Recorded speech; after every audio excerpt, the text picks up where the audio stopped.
Hi, I'm Alexis. And I'm Diamond. And we are here to tell you guys how to make a family budget. So wait a minute. You can't write your own budget and then I write me a budget and then we just kind of put it together and everything just like take care of itself? Now this is a family thing. Oh, okay. But wait a minute.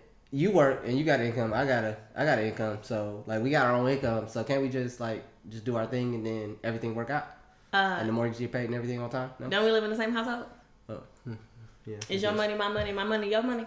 Yeah, I guess you're right, yeah. So, all right, then we need to do a family budget then. All right. So definitely when you're talking about doing a family budget, you got to come together. You can't just do your thing and they do their thing and expect everything to come out. That's a recipe for argument, disaster, divorce, all that kind of stuff. Right. They say the number one issue that ruins marriages and ruins relationship is bad finances and lack of budgeting. Right. So what we do when we create our budgets, we like to sit down. We talk about everything. Like we don't leave nothing out for chance. So you got to have categories in your budget for everything. Don't leave it out. So if you eat fast food, then fast food needs to be a category. Exactly. You have shop lunch. You go to work and everybody go out on a Friday or whatever. You need to put that in there. Mm-hmm. And not only that, we're talking about, of course, your bills, your debt, your grocery bill, your gas for your car. If you want to get your hair and nails done, yes. If he needs to get his hair cut, everything needs to be budgeted. Even there's a part where you can put in your budget because it's your family budget, so it needs to be shaped for your family. So there might be a point in time where you're like, you know what, sometimes different things come up and my girlfriends ask me if I want to go out or, do I want to do this and that, and I don't want to ever say no, I can't do something just because I didn't put it in the budget. So we have an area or a category for blow money, and this is extra money that we don't necessarily need to cover bills, and it's just extra funds. So you definitely, like I said, put everything in there. Don't skip out on no category because, you can skip out on the category on paper, but when you swipe the card or you take the cash out, that's money being spent. So you got to have it in the budget. You got to have it written down. Now, how do you say write the budget? What we do? Like get some paper towels and just write down? That is not the case. You never want to just think about it because we are always doing so many things within one day. Things can slip our minds. So you don't want to just think about it. You don't want to write it on something that can be lost or that it's not meaningful, because a little piece of napkin, you might mess around and like, oh, I spilled something on the camera on the counter and wipe it up. Right. So what I recommend that you do is you can do an old school style and get a notebook. Right. Paper and pen ain't never hurt no one. And then or you can use a laptop and use a spreadsheet. If you're using Apple, use numbers. If you're using a Windows desktop or whatever laptop, you need to use. You're so advanced. You can use Excel, or if you're like, I don't know how to work Excel, use Word. So there's no excuses for not being able to figure out what you're doing with your money. But make it permanent, because if you just write down, if you do it in your head or you write down on a disposable napkin, then your budget is just that, it's disposable. But if you write down in a notebook, you put it on a computer and it's there, it's tangible, then at that point it's a permanent part of your day-to-day expenses. And it's not an idea, it's a way of living. Yeah, definitely. So what we use is we have a Mac, we use numbers. And we have a spreadsheet in there. What's cool about this one is that they actually have a template for a budget. You just take out their information, put in your information, and then you're good to go. So when it's that time of the month, what we do is we look it up and we say, all right, it's time to do the budget. Bust out the computer. And one thing I do want to mention is that budgets need to be fluid. What I mean is that you need to have flexibility in it, and you don't just. I recommend every time we get paid, we adjust our budget. And the reason for that is maybe we need to allocate money to a different area, or maybe we want to put a little bit more in the savings, or maybe something happened and I caught a flat tire. Now I need a new set of tires. So we need to adjust the budget. So you need to make sure that, you constantly look at your budget. I'm not saying on a daily basis, but definitely every time you get paid, Yeah. I know when I first started trying to write a budget, I know our first few budgets, it failed. So when you first think about writing a family budget, you got to realize that first of all, you're gonna fail. Like the first couple months, it's gonna be a disaster. Like you're gonna write stuff down, and it's gonna be like way off track. You probably might forget some stuff that you was like, oh shoot, I didn't even think about this. You know? Right, like Netflix is like $7.99 a month. Like, right. You know what I mean? There's little things like that. But just know that it's gonna fail. But just stick with it. And after 2 or 3 months, you'll have this thing down to a science. I mean, our budget, yeah, it's fluid and it fluctuates, but for the most part, it's a lot of it. That's the big chunk of it stays the same. Yeah, it's pretty stable now. Because you always are gonna have your groceries that you got to take out. You're always gonna have your water bill, your electric, your gas. Those things are necessary evils, you know. Right. So you're always gonna have those certain things, and you might pay off a credit card, so you might not always have that to include in your debt. Now you can start paying on extra stuff or put more money into your savings. Right. So for us, what we do is you get paid every 2 weeks or twice a month or once a month. However you get paid, that's how that's how we do our budget. And so we take the first half of the month. We just break the month down into 2 halves because it's just easier to manage that way. Right. And so before the first of the month hit, we'll sit down and write that first half of the budget. And then, before the middle of the month hit, we'll sit down and write the end of the month bills and just kind of do it that way. And it's all on one spreadsheet, so it's easy to see. Also, use the other tools. That's great. There's some other tools that you can use that would allow you to not have that much stress when it comes to budgeting. Use your bank. A lot of banks allow you to do automatic payments, and you can set up your different bills. So you can set up your cable bill, your internet, your cell phone, water bill, whatever bills you have, and have it come straight out of your bank account. And you might think like, oh, that's a little bit too much. There's nothing wrong with having 2 checking accounts for one income or two incomes, or 3, and whatever the case may be. 4. There's nothing wrong with having multiple checking accounts at one bank. Yeah. Or even savings accounts too. Yeah. So you once you got everything all set up, you talking it out. You're not leaving out any categories. You got a permanent solution to write out your budgets. Now the next thing is to, like she was talking about, have separate your bank, your bill money from everything else. Yeah. So when she's talking about multiple checking accounts, our bills for the most part is all automatic. I mean, with the exception of like the city bill because they slow and old fashioned, but everything is like automatically set up. So the bills come in, it's set up for automatic payment. We don't have to worry about it. Yeah, we write them down in the budget, but when we write our budget, there's a surplus of cash at the end of the budget. Mm-hmm. And we take that money and we take it out of our actual checking account for bills, and we don't swipe debit or credit cards for that bill account because, again, you just want to have that all automatic so that you never miss anything when it comes to your bills. And that surplus of cash, whether you put it in the savings or you putting it into a different account, whatever you're trying to do with that extra cash, you just put it somewhere else so that you don't affect your bills when you go out shopping or doing whatever you're doing. Mm-hmm. And another thing that we have chosen to do is we use an envelope system. So we pull cash out that we need for the household. Now, when I talk about household stuff, I'm talking about household goods like cleaning supplies. I am talking about even like female personal things.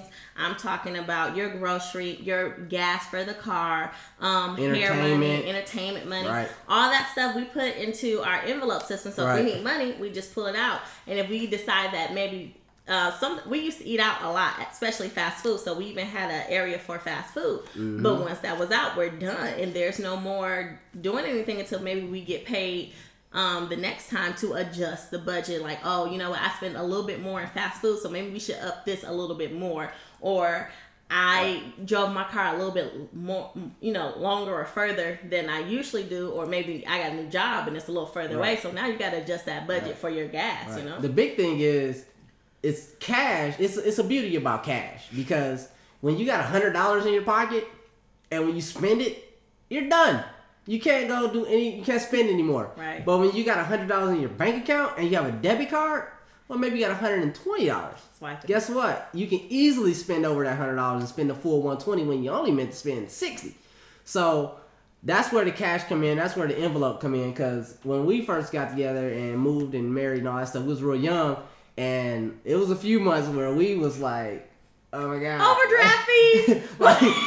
like you spent what? Like what? Oh my goodness, and really when we went to this envelope system, it really solved that problem, because it wasn't like we was being irresponsible or making spending money on things we didn't need. It was just maybe she bought, you know, a thing of paper towel, and then I bought a thing of paper towel, and that cost, you know. So, you know, that's where the envelope system come in handy, because you can, some things aren't going to change. The amount of gas we put in our car, the household goods we buy, what else we got? Household goods, the entertainment, our hair and nails, like, well, my hair, her nails. But so with those things, like, those are monthly expenses, and they don't change. Like, I get a haircut, you know, every so often. She get her hair done on a regular basis, nails done. You know, all that stuff happens on a regular basis, right. And you go to the same place, so the numbers are the same. Right. So the envelope system is what's going to help you not go over in those categories. Yeah, most definitely. And let's say you don't have a fancy little thing like we do, and not that it's super fancy, but you can take plain old white envelopes and label them. At one point, I had did that too, because I was like, well, I don't like using that anymore, and I took it and did it that way, and I organized it that way, and that was fine too. It took a little bit more effort, because we do write a date when we used the money and what place we went to and the amount. But it's just something that you have to do if you want to not have the stresses of having financial woes, you know? Right. And these are some of the things that we've done over the years to help us, and, you know, they've worked. I mean, I can honestly say that we haven't had, like, financial arguments, you know?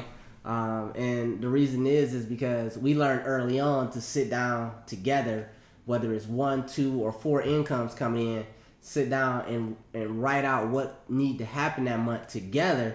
And that'll eliminate any financial arguments as far as the budget go, and it also makes it so that nobody's feeling left out. Like, exactly, I don't think one person should ever just be doing the budget. Right. I have a couple reasons for that. Number one, as a woman, a lot of times they let the man kind of lead in the relationship, and that's fine. I definitely think that you are the man of the household and you hold stuff down. But if something was to happen to my husband, God forbid, would I look like being lost and like, well, I don't know how stuff got paid and I don't know what to do, or, you know, I don't want to be lost. So first, we got to be a team, and I need to know just as well as you know.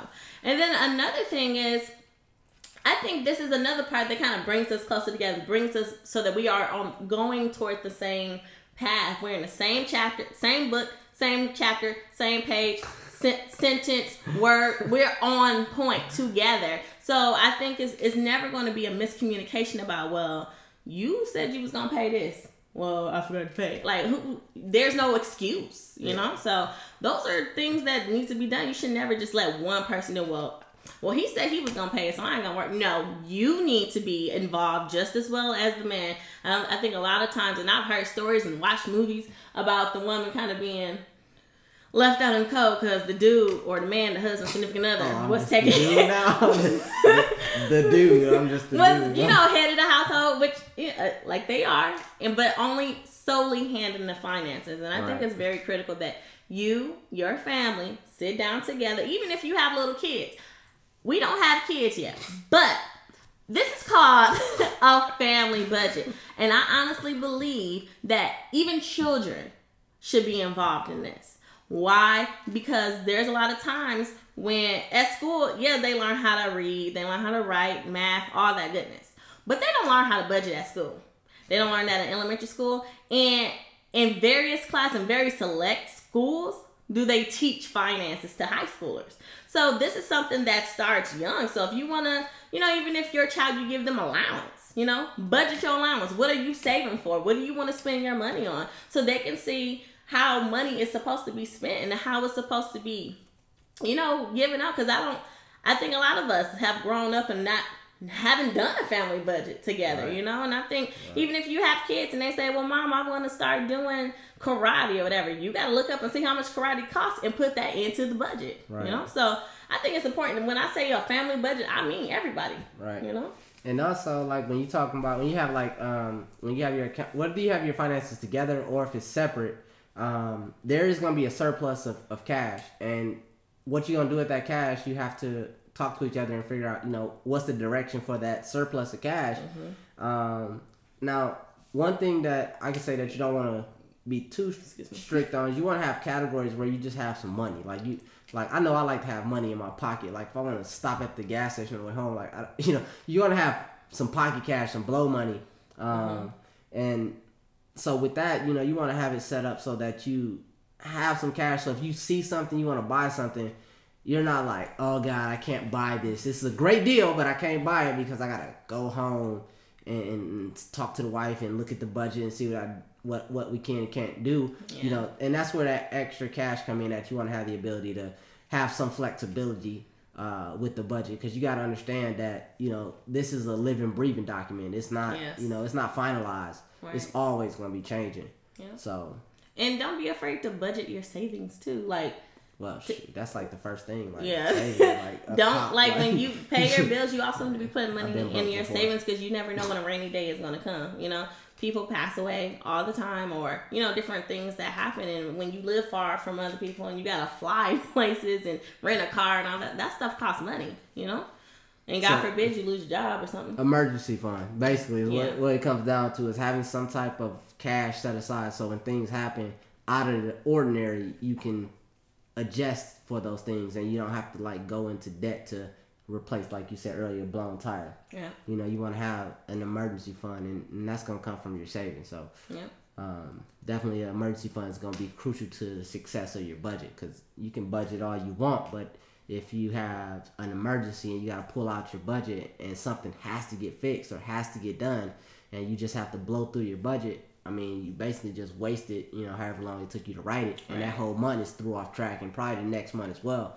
So you probably want to have an emergency fund set up in the beginning to counteract those things that's going to happen, those life things that just bound to happen, and most likely at the worst possible time. That's just the way it goes. Yeah.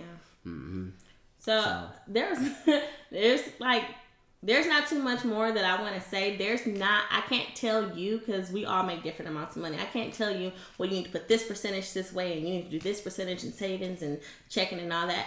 You have to look at your bills. If you get your bills via snail mail, pull them out, look at all of them, and you're going to have to arrange it that way. But if you get your bills electronically, again, you're going to have to arrange them that way.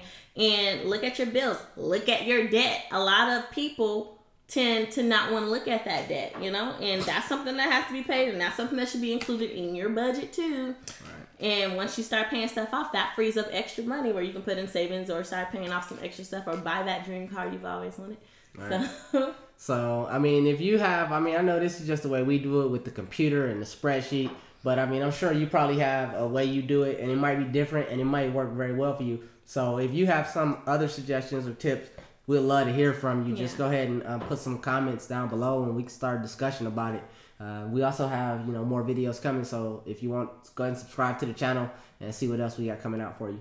All right, and basically that's all we have for you, and thank you for watching our video on how to budget with your family, and I hope this definitely helps you out. All right.